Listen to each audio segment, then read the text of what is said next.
Failure has a taste, and for Caleb Harmon it tasted like dust and fear. It sat on his tongue as he stood in the Bighorn livestock yard outside Buffalo Creek, Wyoming, where the summer heat pressed down like a hand on the back of his neck. The place smelled of sweat, cheap tobacco, and animals that already knew the world was done being kind. Caleb kept one hand in his pocket, touching the thick envelope that had come in the mail that morning. A bank letter. 60 days until the land was not his anymore. Coyote Run Ranch had been in his family for 4 generations, and it was slipping away one bill at a time.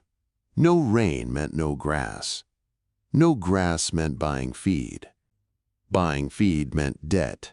Debt meant the bank, and the bank meant Jed Stone. Everybody in the county knew Stone liked to smile while he squeezed a man. Caleb did not come to the yard to make a profit. He came to survive.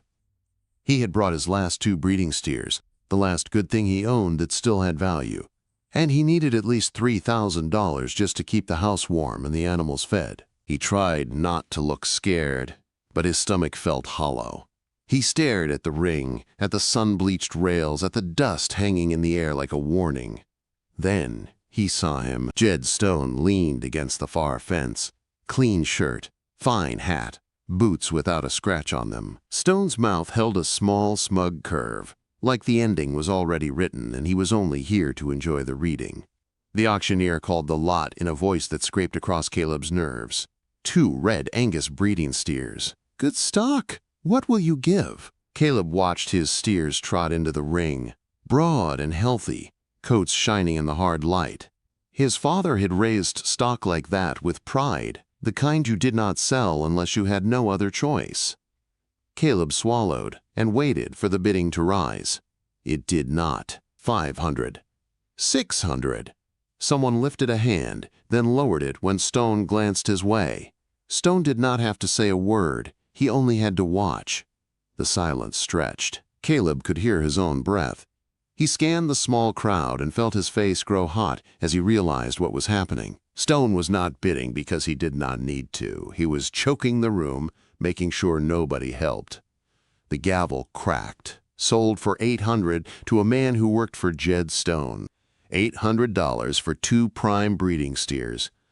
Caleb's knees went weak for a moment. It was not just losing money. It was losing the last rope that kept him from falling. He turned away, hearing laughter behind him, and it cut deeper than the heat. He walked fast, head down, one hand clenching the hot metal gate as if it could hold him up. That should have been the end of it. Caleb should have gone home with his shame and his thin wallet and his countdown clock. But as he reached the gate, the yard shifted into the part nobody liked to watch. The clear-out pens. The last lots. The sick and broken animals that were headed for the kill truck. The auctioneer's voice dropped, like he was tired of pretending this part mattered. Last lot. A little filly. Kill pen fodder. What will you give just to move her? A handler dragged a foal into the ring, and Caleb froze. She was barely more than bones wrapped in dirty hair, maybe 5 months old, maybe 6. Her ribs stood out like a washboard. Her head hung so low her nose almost touched the filth. Each breath came with a faint rattle that made Caleb's chest hurt. Her legs shook like they could not remember how to stand. The foal looked like she had already accepted she would not see another week. The auctioneer tried to start the bidding. $1. Anyone. A few men looked away. Even the kill buyer did not bother to raise his head. The silence felt cruel. 50 cents, the auctioneer said, like it was a joke. Caleb did not understand what made him move. He had no room for kindness. He did not have money for a dying horse. He did not even have money for himself. But something inside him snapped, and it was not weakness. It was anger. It was a hard, stubborn refusal to let Jed Stone decide every ending. Caleb lifted one finger. The auctioneer blinked, then gave a sharp laugh. Sold for 50 cents to Caleb Harmon. Do not spend it all in one place. The laughter from Stone's side came loud and mean, but Caleb did not turn to look. He stepped into the ring, paid the coins, and went to the foal. Up close she smelled like sweat and sickness. When her legs buckled, she did not even fight it. Caleb slid his arms under her and lifted her, shocked by how light she was. She felt like a sack of dry sticks with a fading heartbeat. He carried her through the yard while men watched like he was the entertainment now, the broke rancher with the 50-cent horse. Caleb set her on the floorboard of his rusted truck, then climbed in, knuckles tight on the wheel as he drove away. The road back to Coyote Run was long and empty, and the sky was wide and unforgiving. The letter in his pocket seemed heavier with every mile. The ranch looked tired when he pulled in. Fences sagged, paint peeled. The old barn leaned like an old man fighting sleep. Caleb carried the foal into the warmest stall he had and laid her on clean straw. He looked at her for a long time, then whispered the first name that came to his mind, Smokey, because her coat, under all the dirt, looked like storm smoke. That night, Caleb stared at the last bills in his wallet. $40, his grocery money, his everything. He thought about turning around, about taking the foal back, about letting the world stay cruel because it was easier. Then he heard her breathing, thin and shaky, and he remembered his father's voice from long ago. You finish what you start, Caleb, even when it hurts. He spent the $40 on milk replacer, medicine, and feed. He slept in the stall with his back against the wood. Every couple hours he woke up and checked her breathing. He rubbed her legs to keep the blood moving. He held warm milk to her mouth and begged her to drink. Most of the time she did not. Most of the time she only stared at him with dark eyes that looked too quiet for a baby horse. The days passed, and the bank clock kept ticking. Caleb did not have time for miracles, but he tried anyway. He talked to Smokey like she could understand. He told her she was not allowed to die. Not in his barn. Not after he had chosen her. On the 8th morning, Caleb walked into the stall with another bowl of warm milk, sick with exhaustion and ready for disappointment. Then he stopped so hard his heart seemed to catch. Smokey was standing. Her legs shook, and she looked small, but she was upright. She turned her head toward him and made a tiny sound, so soft it barely reached his ears. It was the first time she had called to him. Caleb's hands trembled as he set the bowl down. Smokey took one careful step, then another. And for the first time in months, Caleb felt something in his chest loosen, like a knot that had been choking him finally gave a little. He did not know what Smokey was yet. He only knew she had chosen to live. Outside, the wind pushed dust across the empty pasture, and the ranch still looked like it was losing a fight. Caleb's letter still said 60 days. Jed Stone still owned half the county with his money and his grin. But in that stall, a 50-cent foal stood on her own feet.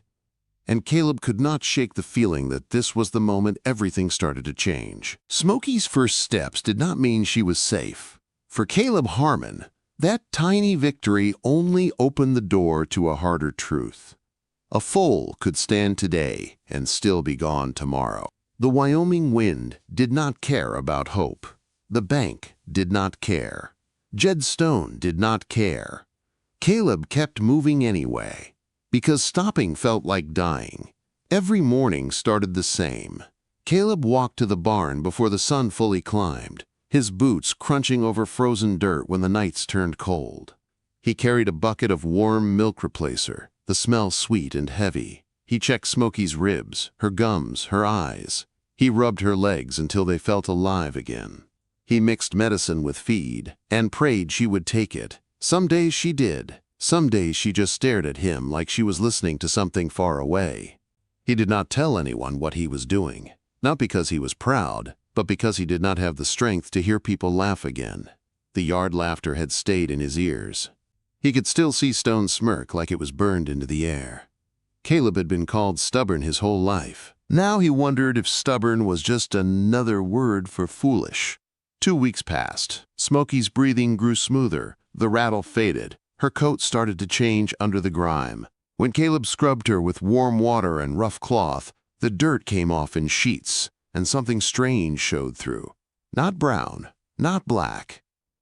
a deep steel-blue roan that shimmered in the light like gunmetal. She was still small, smaller than any foal her age should be, but she had a clean line in her neck and a bright sharpness in her eye. Her eyes were the part that unsettled Caleb the most.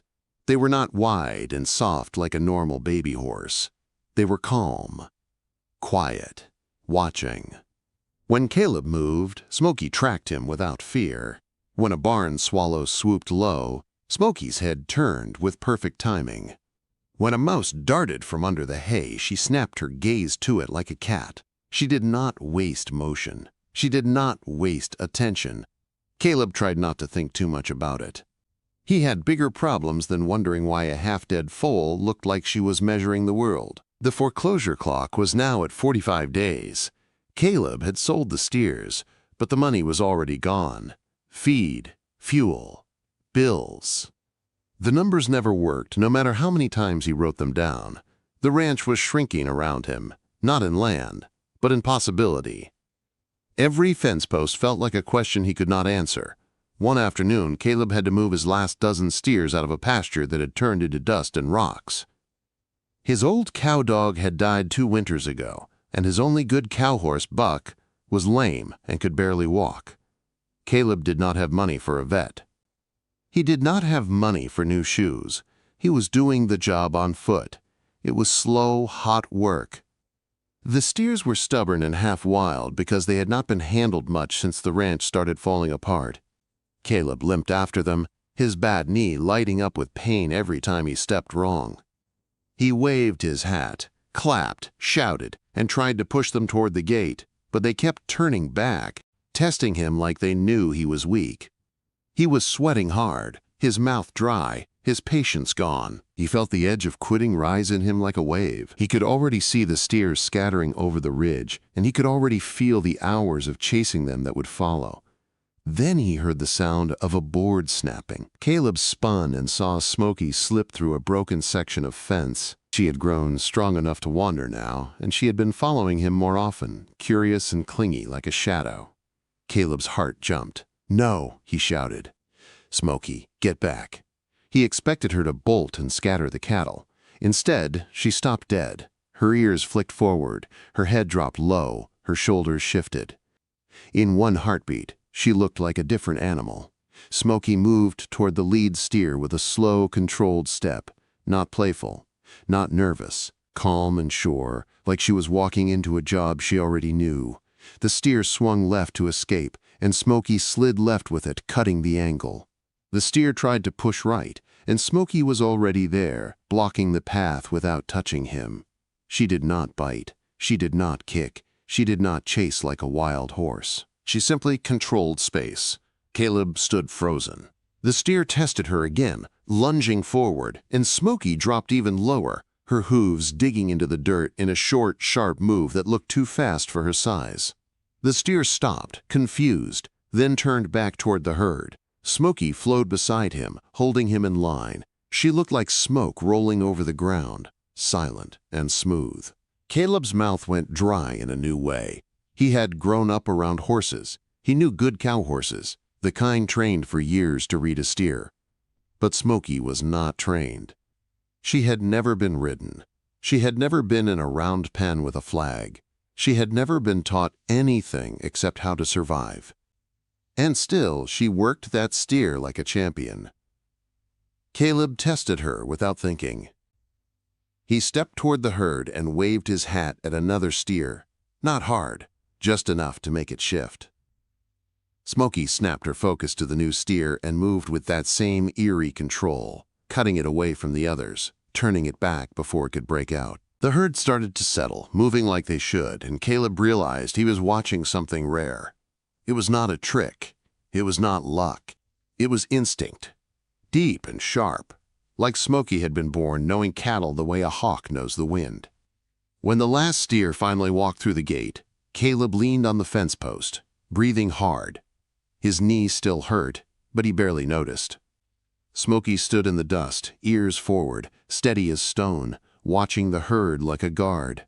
Caleb stared at her and felt a cold spark in his stomach. He did not call it hope.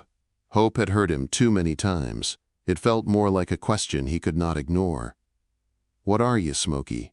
That night, Caleb could not sleep. The wind hit the house in rough bursts. The roof creaked. The walls popped with cold. Caleb sat at his kitchen table with his old phone. The screen cracked in the corner, his hands still smelling like horse sweat and milk replacer. He hated technology. He barely knew how to work the thing. But the memory of Smokey moving like a ghost would not leave his mind. If there was even a small chance she was something special, then maybe she was more than a rescue. Maybe she was a way out. The idea felt dangerous, like lifting your head in a storm. The next day he brought Smokey into a small holding pen near the barn. He let one stubborn steer in with her, the kind that liked to break away. Caleb hit record, hands shaking, and watched. Smokey dropped low again. The steer tried to run. Smokey cut him off. The steer spun. Smokey stayed with him. The steer tried to push past her shoulder. Smokey shifted and turned him back with nothing but pressure and timing. Caleb filmed the whole thing, breath caught in his throat. It looked unreal, even to him, and he was standing right there. That evening, he posted the video to a small rancher's forum he sometimes read when the days felt too heavy. He typed a simple title with fingers that felt clumsy on the screen. "Ever seen a yearling do this? No training." He stared at the post for a long time before hitting send. The moment he did, he felt stupid, like he had just raised his hand in another auction where nobody would bid. The first responses came fast. "Fake. Camera tricks. You are chasing the cow with something off-screen. That horse is being hurt." Caleb felt heat rush into his face. The shame was familiar, like an old bruise getting pressed. He almost deleted the post, but instead he shut the phone off and tossed it onto the table. He walked out into the night and stood by the barn, listening to Smokey's steady breathing inside. He rested a hand on the wood and closed his eyes. "I know what I saw," he whispered. "I know what you did." 2 more weeks passed. The bank clock hit 30 days. Caleb's feed pile shrank. His gas tank stayed nearly empty. He stopped buying anything that was not a need. He ate beans and stale bread. He skipped meals without meaning to. He told himself he could handle hunger, because hunger was a familiar enemy. Then, one afternoon, his phone buzzed with a message that made his stomach twist. Not from the forum. Not from a neighbor. A private number. It was short. "I need to see the horse. Name your address."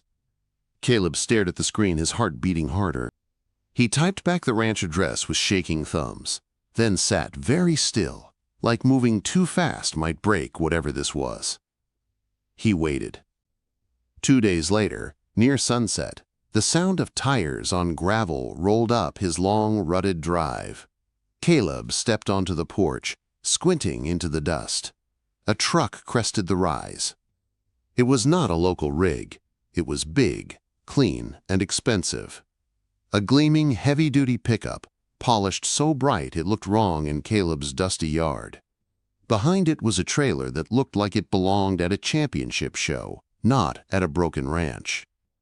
The truck stopped, and for a second everything went silent except for the ticking of its engine. Then the driver's door opened.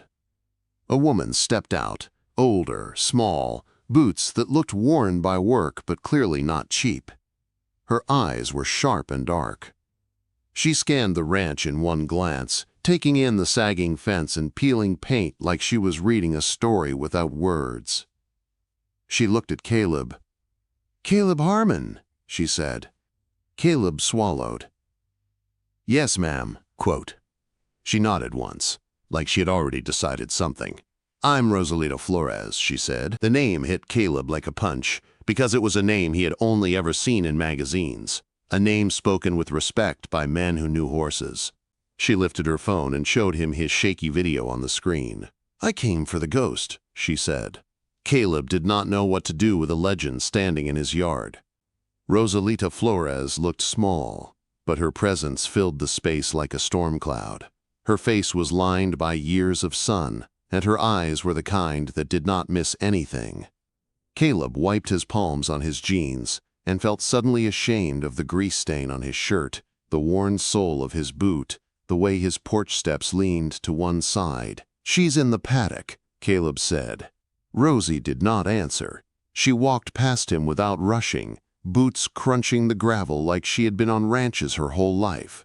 She stopped at the fence, rested her hands on the top rail, and watched Smokey the way a hawk watches a field. Smokey lifted her head from the hay, ears turning forward. She did not shy away. She walked toward the fence, slow and careful, then lowered her muzzle to Rosie's hand. Rosie did not flinch. She let Smokey smell her fingers, then gently rubbed the soft spot above Smokey's nose. Caleb expected Smokey to pull back. Smokey did not. She leaned into it like she had been waiting for this woman. Rosie's mouth tightened. It was not a smile. It looked more like something inside her had turned heavy. "Bring me a cow," Rosie said. Caleb's heart kicked hard. He opened the gate and let one steer into the small arena. The steer moved stiff and wary, and Caleb worried Smokey would freeze under pressure with a stranger watching. But Smokey's body changed the moment the steer stepped into the pen. Her head dropped, her shoulders set, her eyes locked on. Rosie stayed silent. She did not clap or speak or encourage. She only watched, her face still, hands on the rail, gaze sharp enough to cut metal. Smokey flowed around the steer like smoke on the ground. The steer tried to break left, and Smokey shut it down without touching it. It tried right, and Smokey was there. The steer tested harder, quick and wild, and Smokey matched every move, never late, never rushed, never confused. She pushed the steer into the center, held it there, then let it drift, then pulled it back again like she was holding an invisible rope. Caleb stood by the gate, barely breathing. He had seen her work cattle in the pasture, but under a pen fence, with pressure tighter and moves faster, her talent looked unreal. It did not look trained, it looked born. After 5 minutes, Rosie lifted one hand. Caleb opened the gate and let the steer out. Smokey followed it with her eyes until it was gone, then turned her head toward Caleb as if asking what was next. Rosie stepped through the gate. "May I?" she asked. Caleb nodded, throat tight. Rosie walked right up to Smokey, calm as daylight. She ran her hands down Smokey's neck, checked her shoulder, her legs. She lifted Smokey's lip and looked at her teeth. She checked her eyes. Her touch was gentle but exact, like she was reading a map under the skin. Then Rosie moved to Smokey's mane. She parted the thick blue roan hair along the crest of Smokey's neck. Her fingers paused, searching in the same spot again, then again, as if she was looking for something she did not expect to find. Her breathing changed. It was the smallest shift, but Caleb caught it. Rosie's fingers stopped. "My God," she whispered. Caleb stepped closer. "What is it?" Rosie held the hair back. Caleb squinted. At first he saw nothing but skin and shadow. Then he saw it. A faint mark, pale against the roan.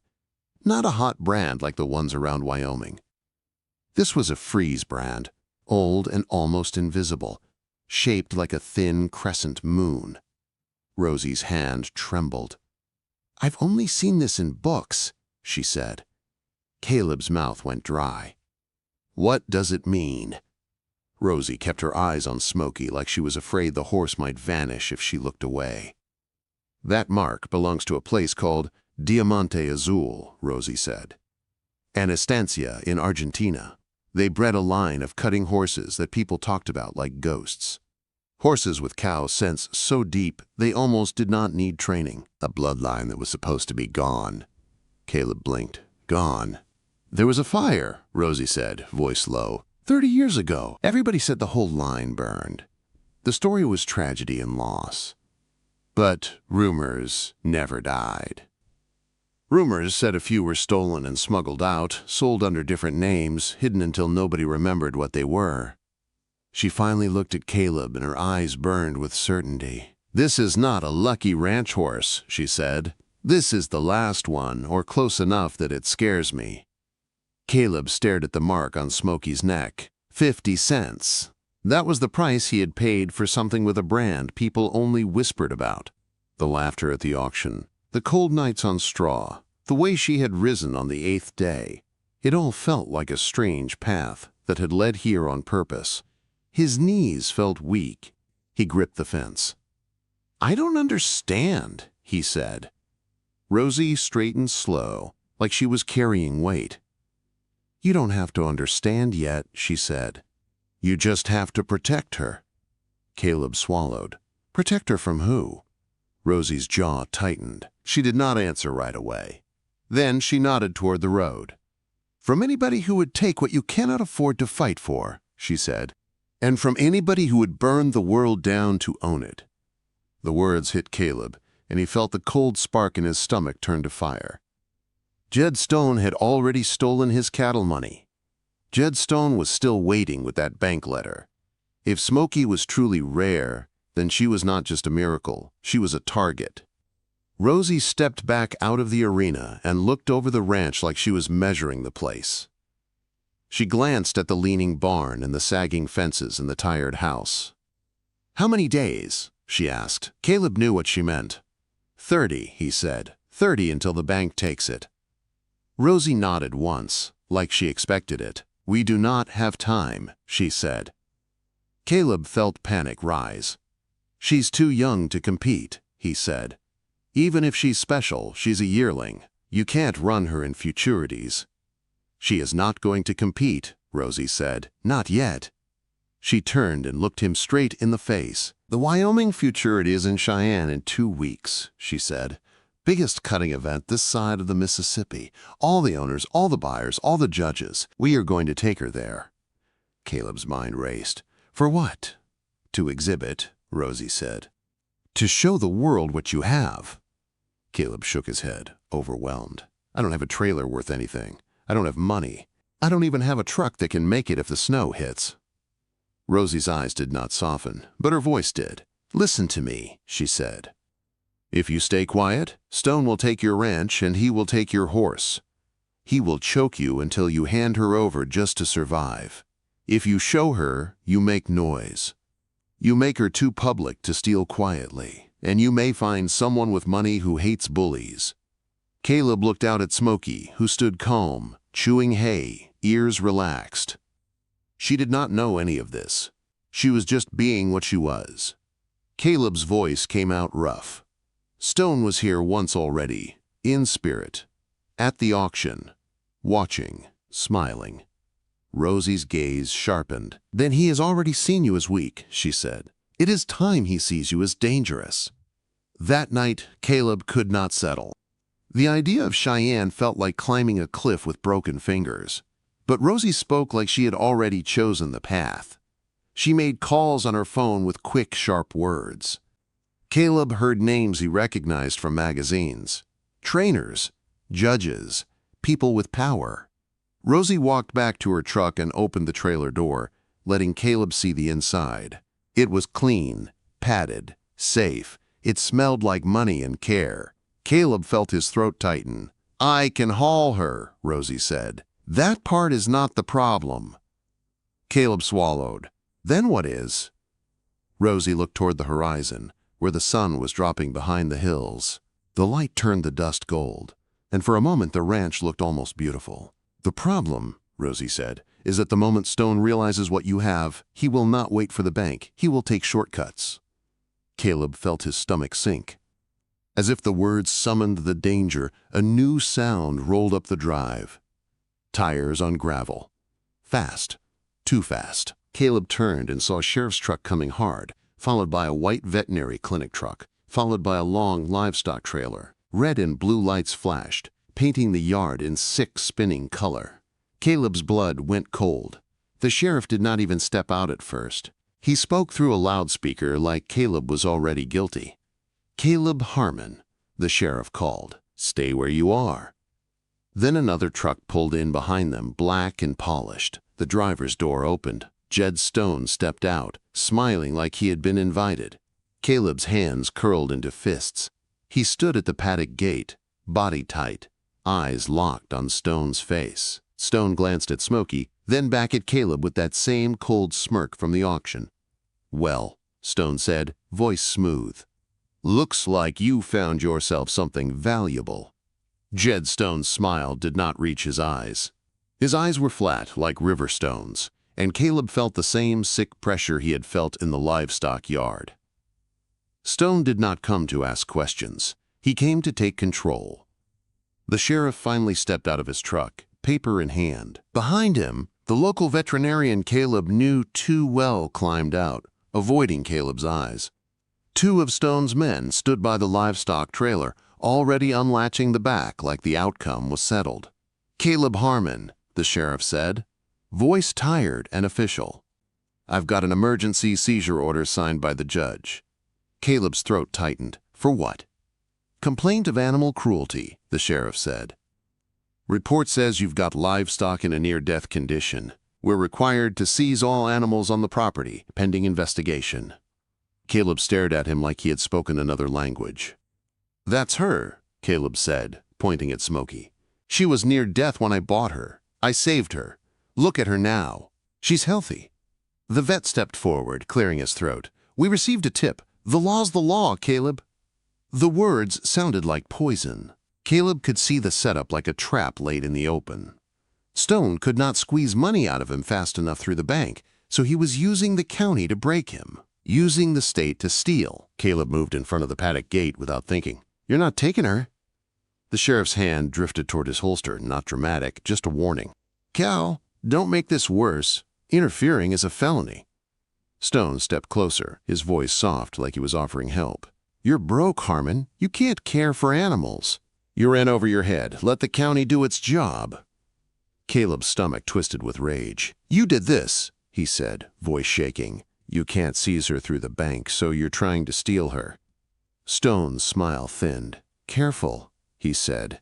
"Accusing folks without proof can get a man in trouble." One of Stone's men started toward the gate. Caleb planted his feet. Then Rosie Flores moved. She had been quiet until now, standing near Smokey, one hand resting on the filly's neck. Rosie stepped forward with a calm that made everyone else look nervous. She pulled out her phone and dialed a number without hesitation. "Commissioner," she said into the phone. "Yes, Rosalita Flores. I'm at Coyote Run Ranch outside Buffalo Creek. There's an emergency seizure happening under a false complaint. Sheriff on scene, vet on scene, and Jed Stone is present." Rosie listened for a moment, eyes fixed on the sheriff. Then she held the phone out like it weighed nothing. "The state agriculture commissioner would like a word," Rosie said. The sheriff blinked. He hesitated, eyes flicking to Stone. For the first time, Stone's confident look shifted. Not fear, not yet, but irritation. The sheriff took the phone slowly, like it might burn his hand. Caleb watched the sheriff's face change in real time. His jaw tightened. His ears reddened. His eyes widened, then narrowed. He answered with short, stiff words. "Yes, sir." "Understood, sir." He handed the phone back to Rosie and cleared his throat. "We're done here," he said, jerking his head to his deputy. "We're leaving, pending further review." The vet's face went pale. Stone's men paused mid-step. The plan had just been pulled out from under them, and the silence felt thick and sharp. Stone took a step toward the sheriff's truck like he wanted to stop it, but he did not. He only stared at Caleb, hate flickering across his face like a sudden flame. "This isn't over," Stone said, voice low. "That note is ironclad. You've got 2 weeks, Harmon. 2 weeks, and you're done." Caleb tried to speak, but his mouth was dry. The sheriff's trucks rolled out, tires throwing dust across the yard as if they were running from the truth. Stone climbed into his black truck slowly, like he wanted Caleb to see every second of it. Before he shut the door, he leaned out and smiled again, but this time it was not smug. It was vicious. "That horse," Stone said, "will be mine. If I can't buy her, I'll take her. If I can't take her, I'll make sure you can't keep her." Then he drove away. The dust settled, and suddenly Caleb realized his hands were shaking. His legs felt weak. His heart pounded like he had run miles. Smokey stood quiet behind him, chewing hay like none of it mattered. Rosie snapped her phone shut and exhaled. "He's going to move fast now," she said. "The sheriff won't help you, the vet won't help you, and the bank clock won't stop." Caleb swallowed hard. "Then what do we do?" Rosie looked at Smokey, eyes sharp. "We go to Cheyenne," she said. "We put her in front of the whole cutting world. We make her too public to steal." Caleb stared at the barn. The old trailer leaned by the fence, rusted and tired. The ranch house sat like a worn-out thing that had taken too many hits. "I don't even know how I'm getting there," Caleb said. Rosie's voice was firm. "I'll haul her," she said. "You get yourself there, borrow, beg, sell what's left, do whatever you have to do, but we go." Caleb nodded slowly, but fear sat heavy in him. He knew Stone. Stone did not lose and walk away. Stone did not get embarrassed and shrug. Stone kept coming until a man broke. That night, Caleb lay in his bed staring at the ceiling. The house creaked with wind. The silence felt loud. He thought about the fire in Stone's eyes. He thought about the seizure order. He thought about the faint crescent moon brand hidden in Smokey's mane. He got up before midnight and walked out to the barn. Smokey lifted her head as he entered, ears forward, eyes calm. Caleb stepped into her stall and rested his forehead against her neck. "I'm sorry," he whispered. "I dragged you into my mess." Smokey breathed warm into his hair, steady and soft. It felt like a promise. The next week moved like a blur. Rosie made calls. Caleb tried to fix the old trailer, tightening bolts and patching boards with whatever scraps he could find. He borrowed a set of tires from a neighbor. He sold an old saddle that had been in the family for years just to buy gas. Each sacrifice felt like cutting off a piece of himself, but he did it because the ranch was already bleeding out. The day before they planned to leave, the sky turned gray and heavy. Wind came in hard, pushing dry grass against fence lines. Caleb worked until dark, then dragged himself into the house and fell asleep without even eating. He woke to a sound that did not belong on a ranch. A low, violent boom that rattled the windows. Caleb sat bolt upright. Another boom, followed by the sharp crack of glass breaking. He smelled it before he even reached the door. Gasoline. Caleb threw the door open and ran barefoot into the cold night. The wind hit his face, and for a split second he saw nothing but darkness and moving shadows. Then he saw the light. Orange, bright, hungry. The barn was on fire. The flames roared up the side like they had been waiting. Heat slammed into Caleb's chest like a punch. The fire moved too fast, too strong. This was not an accident. This was not lightning. This was fuel. "No," Caleb whispered, voice breaking. He ran. The closer he got, the hotter the air became, until it felt like his skin was cooking. He heard wood crack like gunshots. He heard metal scream as it warped. He heard a high, terrified whinny that punched through the roar of the flames. Smokey. Caleb did not think. He only moved. He kicked the side door with his bare foot until it gave, then dropped low into black choking smoke. The heat inside was like opening an oven. His lungs burned. His eyes watered so hard he could barely see. He crawled on his hands and knees, palms burning on the concrete, choking on smoke that tasted like chemicals and old dust. He heard Smokey again, panic sharp in her voice. "Smokey!" he screamed, voice raw. "Smokey!" He found her stall by memory more than sight. Smokey stood trembling, eyes wide, frozen by terror. Flames licked across the rafters above. A beam fell somewhere nearby, sending sparks down like rain. Caleb grabbed her halter. "Come on," he coughed. "Come on, girl." Smokey tried to move, but her legs locked. The smoke was too thick. The heat was too much. Caleb's throat closed as he fought for breath. He could feel his hair singe. He could feel blistering heat on his shoulders. He yanked his shirt off, plunged it into Smokey's water bucket, and slapped the wet cloth over her head to cover her eyes. The water was almost scalding. He did not care. "Now!" he screamed. "Move!" He pulled with everything he had. He shoved his shoulder into her chest. Smokey stumbled forward, blind, under the wet cloth, and Caleb dragged her toward the side door. A burning beam crashed behind them, blocking the main exit. The world shook. The roar grew louder. Caleb's ears rang. He pushed Smokey through the side door. and they tumbled out into the cold night air just as the roof of the barn collapsed. The sound was like the earth breaking. A geyser of sparks shot into the sky. Heat rolled over them. Caleb fell to the gravel, coughing and gasping, skin stinging with burns. Smokey stood over him trembling, her coat black with ash. Caleb turned his head and watched his family's history burn. The barn was gone. The old truck beside it was gone. The trailer he had patched together was gone. Saddles, tools, memories, all turning into flame and smoke. The smell of gasoline hung thick in the air like proof. Caleb's chest heaved. Tears mixed with soot. His hands shook so hard he could barely push himself up. He did not have to guess who did it. Jed Stone had finally stopped pretending. As the first gray light of dawn crept into the smoke-filled sky, Caleb sat on his porch steps like a ghost, staring at the smoking ruin. The foreclosure was 9 days away. He had no truck, no trailer, no way to get to Cheyenne. He had saved Smokey, but he had lost everything else. Then he heard it. Tires on gravel. Caleb's head lifted slowly, dread heavy in his chest. Headlights appeared at the end of the drive. Then another set. Then another. A convoy of beat-up trucks and worn stock trailers rolled into his yard. Engines rumbling low, the kind of rigs held together with baling wire and stubborn pride. They parked in a semicircle facing the ashes. Caleb stared, confused, numb. An old rancher named Peterson stepped out of the lead truck, wearing his church boots. He looked at the ruined barn, then at Caleb. "Heard you had trouble," Peterson said quietly. More doors opened. More neighbors climbed out.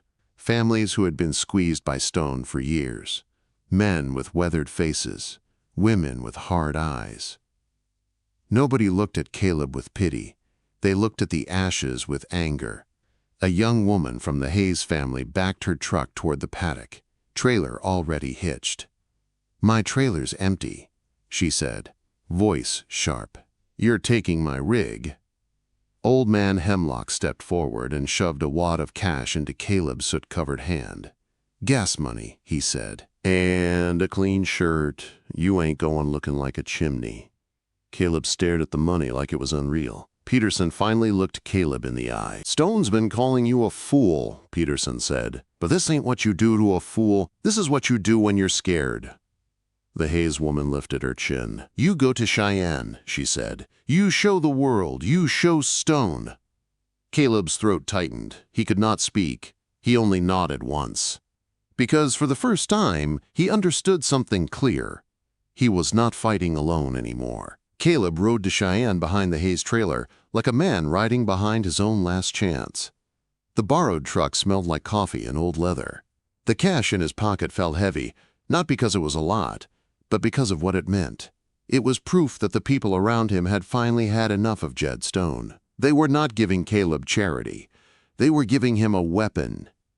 Rosie Flores hauled Smokey herself. Her big, clean rig looked strange beside the beat-up convoy, but nobody cared. The small ranchers followed anyway, tires humming on the highway like a low promise. Caleb watched them in his mirrors, one worn trailer after another, and felt a tight pressure behind his eyes. He was used to doing everything alone.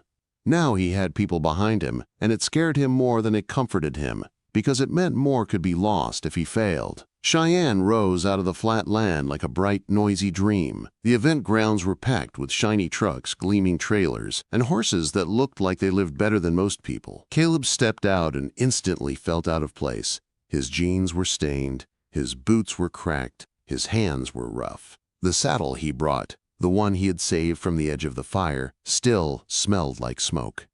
But Smokey did not care about any of that. When Rosie opened her trailer, Smokey walked down the ramp with calm, steady steps. Her coat, even with a fine shadow of ash that would not wash out, caught the light in a strange way. Steel blue, quiet, like the color of a storm. People stopped to look. Not because she was big, she was still small for her age. They stopped because something about her looked wrong in the best way, like a secret in plain sight. Rosie kept her close and moved fast, not giving anyone time to crowd her. She had arranged the exhibition slot for the night. Prime time. Caleb did not know how she had done it, but he could tell by the way people nodded at her that her name still opened doors. All day, Caleb waited with a tight stomach. He walked Smokey, brushed her, fed her small, careful portions, kept her calm. He tried to keep his mind steady, but it kept running back to the ashes of his barn and the smell of gasoline. It kept running back to Stone's promise. 2 weeks. 9 days. He could almost feel Stone's hands on his throat even here. Rosie found him in the holding area and handed him a set of borrowed chaps. They were stiff and too clean, but they fit well enough. "You ready?" Rosie asked. Caleb swallowed. "No," he said. "But I'm here." Rosie nodded, like that was the only answer that mattered. "Do not ride her like you are trying to prove something," she said. "Ride her like you trust her." Caleb looked at Smokey. Her ears flicked toward him as if she heard. He rested a hand on her neck and felt the steady warmth of her skin. This horse had survived a kill pen, sickness, and fire. She had stood back up every time the world tried to crush her. Caleb realized he was not the only one fighting. They moved into the dark alleyway behind the arena. The roar of the crowd leaked through the walls, loud and alive. Bright light flashed through the gate when it opened for the riders before them. Caleb could smell sweat, sawdust, and money. He could hear laughter and announcer voices. It felt like another world. He climbed into the scorched saddle and settled his weight. His hands were shaking, but he kept them low. Smokey stood still under him, calm as if she had done this her whole life. "Don't you quit," Caleb whispered into her mane. "Not now." The gate opened. The announcer's voice boomed across the arena. "Now, folks, we've got a special exhibition tonight. From Coyote Run Ranch near Buffalo Creek, Wyoming." Caleb Harmon riding a yearling filly named Smokey. A few scattered claps. Caleb could see people shifting in their seats, some checking their phones. This was not what they came to see. They came for polished champions and high-dollar riders, not a broke rancher and a baby horse. Caleb rode Smokey into the light. The arena was huge, the dirt perfectly groomed, the lights were blinding. The crowd felt like a wall. Caleb's mouth went dry. Smokey's ears flicked once, then settled forward. She looked straight ahead like the noise did not matter. At the judge's signal, 3 steers were released. Not slow-trained cattle. These were wild, fast steers fresh off the range, and they exploded in 3 different directions like someone had fired them from a gun. It was a setup, a trap meant to embarrass him. The crowd laughed, a quick rolling sound. Caleb felt heat rush to his face. Then Smokey dropped. Her whole body lowered, muscles tight, eyes locked. She did not hesitate. She did not need a cue. She launched across the arena so fast, Caleb barely felt the movement under him. It was like riding a gust of wind. She cut the first steer off with a turn so sharp the steer stumbled. The crowd made a sudden sound, surprise replacing laughter. Before the steer could recover, Smokey was already gone, streaking toward the second. She turned the second steer back toward the center like she owned the dirt. Then she drove the third steer into line, not with chaos, but with control. Calm pressure, perfect timing. Caleb's reins were slack on her neck. He was not riding. He was only staying out of her way. The 3 steers tried to break apart again, panicked by the strange small horse that would not let them escape. Smokey moved like a ghost, slipping from one to the other, holding them together in the center of the arena like she had invisible hands. Her hooves barely made noise. Her movements were clean and fast, but never wasted. The arena went quiet. People stopped breathing. Phones went down. Even the announcer fell silent. Smokey held the steers bunched in the center for long seconds that felt impossible. One steer tried to bolt, and Smokey blocked it without touching it. Another tried to slide out, and Smokey cut it off like she had already seen the thought in its head. She did not look like a horse chasing cattle. She looked like a predator controlling prey. Caleb felt tears rise without warning. A hot tear cut a clean line through soot on his cheek. He did not wipe it away. He could not. The crowd erupted. Not polite clapping, a roar that shook the walls. People stood up. Hats lifted. Hands slammed rails. The sound hit Caleb in the chest like thunder. He felt it all the way down to his bones. He let Smokey release the steers, and she eased up like nothing had happened, walking calm toward the center. She was not even breathing hard. Caleb sat tall for the first time in months. He did not feel like a man waiting to be buried. He felt like a man holding a match in a dark room. They had done it. He turned Smokey toward the gate, but they did not let him leave. Men in clean hats rushed down to the rail. Trainers, owners, buyers, faces Caleb recognized from magazines. Voices shouted numbers, like bullets. 200,000 cash. 350. 400. 500 for the filly. Caleb blinked, dizzy. His hands tightened on the reins, not from control, but from shock. These were not jokes. These were real offers. Rosie pushed through the crowd at the gate, eyes bright with satisfaction. "Keep your mouth shut," she told Caleb softly. "Let them talk." The bidding climbed like a fire. Then the crowd shifted, and the noise softened in a strange way. Not because people lost interest, but because something bigger had entered the space. The men at the rail pulled back. A gap opened like water parting around stone. A quiet man stepped forward. He wore a simple, expensive suit. No hat, clean boots, calm face. He looked more like a banker than a horseman, but the way people reacted told Caleb everything. This man carried power that did not need to shout. The man looked up at Smokey, then at Caleb. His eyes were careful and cold, like he was measuring a rare gem. He walked around Smokey once, slow, taking in her shape, her quiet eye, the way she stood relaxed in the chaos. Then he stopped in front of Caleb. "Son," he said, voice calm but clear, "I'll give you $1 million for her, right now." The words hit the arena like a gunshot. The crowd gasped. The air changed. Caleb felt his chest tighten so hard it hurt. 1 million. It was an impossible number. It was new fences, new feed, a rebuilt barn. It was paying off the bank. It was keeping Coyote Run in his family. It was freedom. Caleb looked down at Smokey's neck, where the mane hid the faint crescent moon brand. He remembered her bones under dirty hair.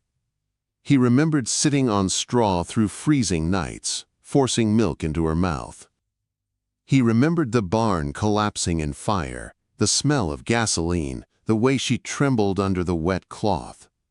He remembered the convoy of neighbors in his yard at dawn. Selling her would save his ranch. Selling her would also end the story. It would mean Smokey belonged to someone else, shipped away behind polished chrome, turned into another rich man's trophy. Caleb's mouth went dry. He could feel every eye in the arena on him. This was the moment that would be talked about. The broke rancher offered $1 million. He looked at the man in the suit. "Sir," Caleb said, voice rough. Rosie's gaze locked on him from the gate, steady as a hand on his shoulder. Caleb took a deep breath. He did not know where the courage came from, but he felt it solid in his chest. "She's not for sale," Caleb said. The arena went silent. The man in the suit blinked, surprised. The crowd shifted, confused. Caleb leaned forward slightly in the scorched saddle. "But," he said, holding the man's gaze, "I'll talk to you about a partnership." Rosie's mouth lifted into a real smile. The man studied Caleb for a long, heavy moment.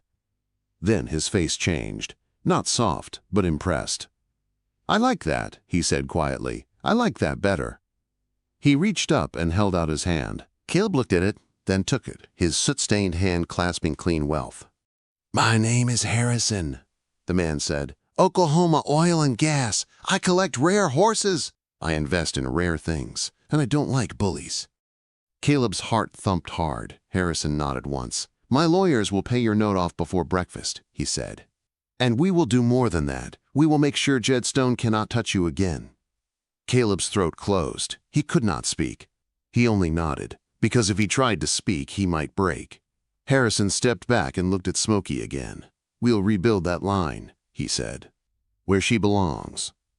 Caleb felt dizzy with relief and fear at the same time. He knew Stone would hear about this within hours. He knew Stone would not accept it quietly. And Caleb was right. As Caleb rode Smokey out of the arena, Rosie walked beside him and her phone buzzed. She glanced at the screen and her face hardened. "What?" Caleb asked. Rosie held the phone up so Caleb could see the message. A single sentence. "Jed Stone is on his way here." Quote. Caleb felt cold rush through his body. He looked toward the entrance of the arena, toward the bright doors where the world outside waited. And he knew the fight was not done. Jed Stone arrived at the Cheyenne event grounds like he owned the air.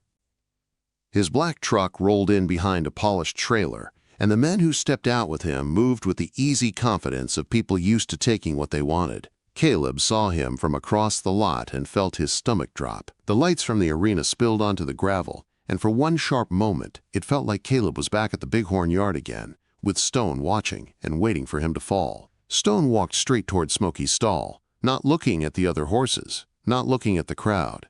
He looked only at Caleb and the filly, and his smile was thin as wire. "You really did it," Stone said softly. "You found yourself a gold mine." Caleb's hands tightened on the stall door. Rosie Flores stood beside him, calm but ready. Harrison stood a few steps back. Quiet, his face unreadable. Two men in suits with him. Stone's eyes flicked to Harrison and narrowed. "So this is the money," Stone said. "You think money makes you safe?" Harrison's voice was flat. "It usually does." Stone chuckled like it was funny. "Not from me." He lifted a folder in his hand and waved it once like a flag. "I've got paperwork," he said. "Emergency claim. That horse is stolen property. That brand on her neck proves it." Caleb felt his chest tighten. The crescent moon. Stone had seen it. Caleb's mouth went dry. Stone took a step closer. "You're going to hand her over," he said. "Right now. Or I'll make sure the state shuts this exhibition down and seizes her anyway. I've got friends in the right offices." Rosie's eyes flashed. "You tried that already," she said. "It did not work." Stone's smile turned colder. "That was Wyoming. This is Cheyenne with cameras and sponsors. People get nervous when words like stolen and cruelty start floating around." Caleb could hear the crowd noise from inside the arena, but out here the air felt tight and quiet. He saw the way people nearby were starting to watch. A few phones lifted. A few whispers started. Stone leaned in, voice low so only Caleb could hear. "One way or another," he said, "you don't get to keep good things." Caleb's anger rose like a flame, but fear rose with it. The foreclosure clock was still real. The barn was still ashes. If Stone took Smokey now, Caleb would lose everything, and the county would laugh again. Caleb felt his hands shake and hated it. Then Harrison moved. He stepped forward and held up his own folder, neat and thick. "I brought paperwork too," Harrison said. "And mine is filed in federal court." Stone's eyes narrowed further. "You think that scares me?" Harrison did not raise his voice. "It should." One of Harrison's lawyers opened the folder and slid a copy towards Stone like he was handing a bill across a counter. "We have evidence of predatory lending," the lawyer said. "False appraisals, coerced signatures, fraud linked to your bank's foreclosure cases." Stone's face did not change, but his eyes hardened. Rosie stepped closer and pointed toward the arena doors where the bright lights and cameras were. "We also have the video," she said. "Not of Smokey, of your men at the yard, watching, laughing, following Caleb home." Stone scoffed. "That proves nothing." The second lawyer spoke, voice steady. "We have the fire marshal's preliminary report from Buffalo Creek," he said. "Accelerant found. Patterns consistent with arson. Witness statements. Tire tracks. And a sworn statement from multiple ranch families who will testify under oath that you have been burning hay, cutting fences, and threatening anyone who stands up to you." Stone's smile faltered, just a little, like a crack in glass. Caleb stared. He had not known Harrison would move this fast. He had not known Rosie had gathered so much. The ranchers back home had not just lent him trailers and gas money. They had stepped forward. They had finally decided they were done being afraid. Stone's eyes flicked to Caleb again, and the hate there was open now. "You think you're a hero," Stone said. "You're still broke." "You're still nothing. I can still crush you."